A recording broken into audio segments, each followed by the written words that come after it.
Bonjour à tous, c'est Jean-Luc O sur sa chaîne YouTube. Alors nous allons parler du Salon du Bourget où j'ai pu visiter le stand donc de Thales et où on m'a présenté donc le bouclier anti-drone français qui pourrait bientôt être renforcé d'une technologie sur laquelle Thales planche depuis plusieurs années, les armes à micro-ondes. Désormais mature, une solution souveraine baptisée provisoirement ITRAP sera mise à l'épreuve l'an prochain lors d'un grand événement public. Alors quelle parade face à la menace croissante que représentent les essaims de drones.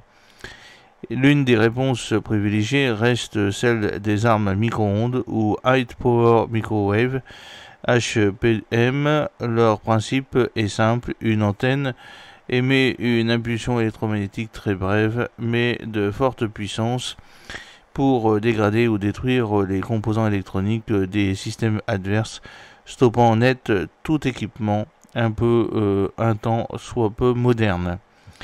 Dans ce segment particulier des armes à énergie dirigée, la France est sur le point de rejoindre les quelques nations de pointe, que ce soit les États-Unis, Israël ou la Chine. L'effort engagé par Thales ne date pas d'hier, porté par un besoin identifié en France, mais aussi dans d'autres pays ayant identifié la généralisation de ce type d'attaque en essaim. Dès 2019, le groupe présentait un démonstrateur industriel d'armes à micro-ondes aux armées françaises. Soutenu par la Direction générale de l'armement à la DGA, les travaux conduits par les équipes du site de Vélizy prenaient corps cette semaine au salon de défense londonien des SEI et surtout cette semaine au salon du Bourget où cela m'a été présenté. Présenté pour la première fois sous forme de modèle réduit, l'arme à micro-ondes ITRAP a été présentée cette fois-ci grandeur nature et offrira plusieurs atouts face au spectre des essaims.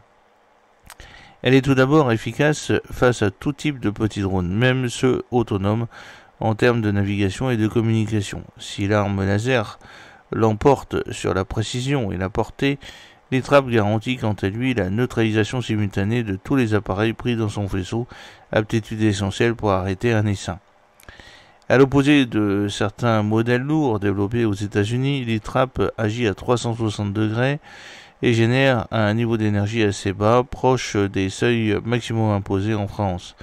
Non cinétique, le système n'engendre pas d'effets collatéraux et est donc adapté à une utilisation en environnement civil et à la protection des infrastructures sensibles. Compact et potentiellement mobile, l'ITRAP intervient en bout de chaîne, immédiatement après la détection d'une menace par un radar et sont suivis par la caméra intégrée. Il conservera invariablement un opérateur dans la boucle pour déclencher le tir. Parallèlement, particulièrement frugal, le système promet jusqu'à plusieurs centaines de tirs avant d'envisager la recharge des batteries.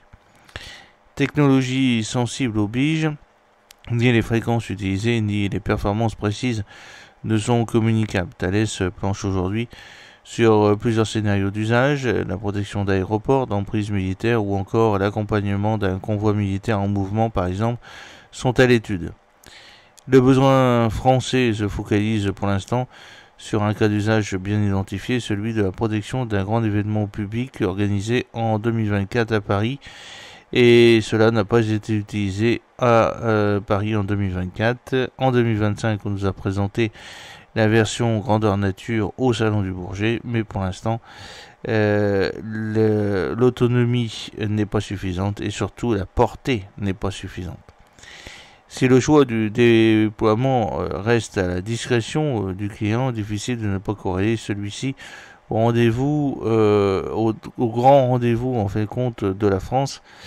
Et donc il s'agira en tout cas d'un premier test majeur dès les plus grands rendez-vous pour valider les apports, affiner le développement, embrayer sur d'autres scénarios et rattraper les quelques nations capables de déployer déjà cette technologie, dont la Chine. Et oui, comme d'habitude, nous sommes à la traîne et nous essayons par tous les moyens de rattraper notre retard.